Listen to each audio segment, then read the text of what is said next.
மூளை இருக்கிறவ பூரா இந்த ஊரில் தான் இருப்பான். ஊரில் கொஞ்சம் நல்லா தண்ணி வரல, தண்ணி நிறைக்கலான்னு பார்த்தா இந்த டேங்குக்குள்ளே வந்து கிணத்துலேருந்து எடுத்து நிரப்பணும். இதுலேருந்து அதுக்கு ஷிஃப்ட் பண்ணணும். கொஞ்ச நேரம் இழுத்து இழுத்து பார்த்தேன், கையெல்லாம் ஒரே வலி. அதுதான் வந்து பாகுபலி மெத்தடை ட்ரை பண்ணலான்னு இருக்கேன்.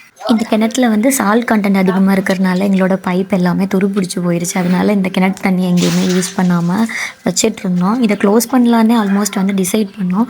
பட் இப்போ எங்கள் ஊரில் 5 நாளாக தண்ணி வராதனால இந்த கிணறு தான் வந்து எங்கள் வீட்டில் இன்றைக்கி உதவுது. இது பண்ணால் வந்து மார்னிங் ஒரு நல்ல எக்ஸசைஸ். நம்ம வந்து ஃபார்வேர்ட் அண்ட் பேக்வேர்டாக நடக்கலாம். அப்புறம் கைக்கு நல்ல கிரிப் ஸ்ட்ரென்த் கொடுக்கும். அதுக்கப்புறம் பைசப்ஸ் ஒர்க் அவுட்.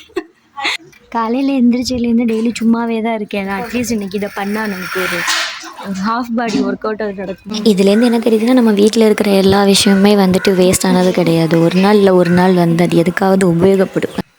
எங்கள் அம்மா முரட்டுத்தனமாக எக்ஸசைஸ் பண்ணிட்டு இருக்கோம். உங்களுக்கு பிஏ ஷோல்டர் இருக்கிறதுனால இப்படிலாம் வந்து இழுத்தா மட்டும் போதும் சரியாக நினச்சிட்டு இருக்காங்க. வேற எந்த எக்ஸசைஸும் பண்ணுறது கிடையாது. பாய்.